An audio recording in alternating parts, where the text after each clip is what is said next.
ఓం నమో వెంకటేశాయ నమ శివాయ.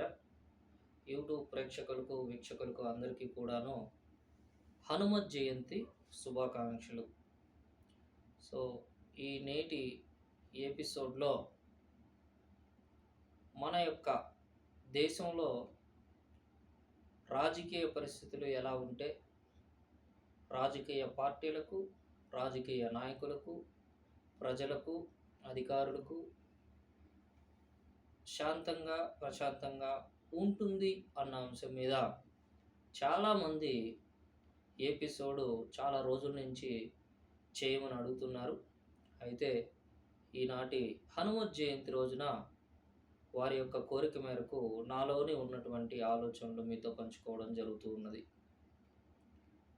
కొన్ని రోజులుగా కొన్ని ప్రాంతాలలో జరుగుతూ ఉన్నటువంటి రాజకీయ పార్టీలలో వారి వారి అధికారుల అండదండలతో వారు అధికారంలోకి వచ్చేదానికి వారి కార్యకర్తల అండదండలతో మరి చేస్తున్నారా చేయలేదా అనే అంశం పక్కన పెడితే జరిగిన సంఘటన దృష్ట్యా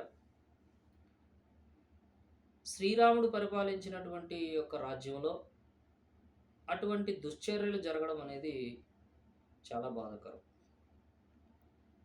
అయితే నాకు తెలిసిన ఆలోచన ఏంటంటే ఒక 2-3 రోజులు దాని మీద అంటే ఆ దుశ్చర్యల మీద ఆలోచనను పెట్టి ఆలోచిస్తే బ్రహ్మముహూర్తంలో నాకు వచ్చిన ఆలోచనలు ఏంటంటే ఇరు పార్టీల నాయకులు, ఇరు పార్టీల రాజకీయ కార్యకర్తలు, ఇరు పార్టీల ప్రజలు వారి వారి అభిమతాల మేరకు నాయకుల్ని ఇష్టపడతారు, పార్టీలను ఇష్టపడతారు. అది రాజ్యాంగం వారికి ఇచ్చిన హక్కు.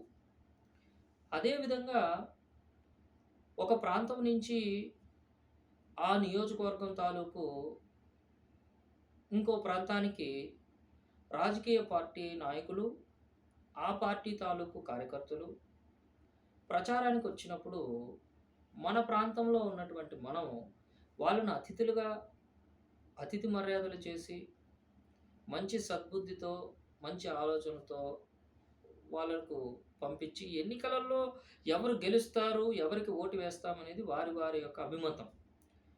కానీ ఆ ప్రాంతం వాళ్ళు మన ప్రాంతానికి వచ్చినప్పుడు వారికి ఆతిథ్యం ఇవ్వకపోయినా పర్వాలేదు, కానీ వారి మీద దుశ్చర్యలకు ఒడిగట్టడం అనేది అది రాక్షసత్వాన్ని సూచిస్తుంది.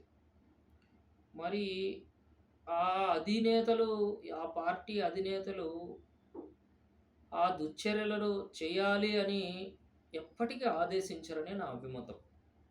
ఎవరు కూడా ఆ దుశ్చర్యలు మీరు చేయండి మేము చూసుకుంటాము అని అన్నారు. కాబట్టి ప్రజలు కానీ, కార్యకర్తలు కానీ పెద్ద మనసుతో ఆలోచించి, ఉన్నతంగా ఆలోచించి ఎవరైనా ఆ విధంగా అవతల పార్టీ నుంచి మన గ్రామానికి వచ్చినప్పుడు మనం వాళ్ళకి ఆతిథ్యం ఇవ్వకపోయినా పర్వాలేదు, కానీ వారి మీద దుశ్చర్యలకు పాల్పడడం, వారి మీద దాడి చేయడం ఇవి మనము వీలైనంత వరకు తగ్గించుకుంటే కొంతవరకు మనము శాంతంగా ఉంటాం, అవతల మన నాయకుడు శాంతంగా ఉంటాడు, వచ్చిన వారు శాంతంగా ఉంటారు, మనం అందరము కూడా ఆనందంగా ఉంటాం, సంతోషంగా ఉంటాం. ఈ ఒక్కటి రాజకీయ నాయకుల పార్టీలలో ఉన్నటువంటి కార్యకర్తలు, పెద్దలు అందరూ కూడా ఆలోచించి కింది స్థాయిలో ఉన్నటువంటి కార్యకర్తలకు దిశానిర్దేశాలు, శాంతియుత మార్గంలో నడిచే విధంగా వారికి ట్రైనింగ్లు ఇచ్చి సుపరిపాలనకు శ్రీకారం చుట్టి అందరూ కూడా ఆనందంగా ఉండేదానికి ప్రయత్నం చేస్తారని నా యొక్క మనవిని ఈ హనుమత్ జయంతి రోజు మీ అందరికీ తెలియజేసుకుంటూ ఓం నమో వెంకటేశాయ నమ శివాయ. Thank you one and all.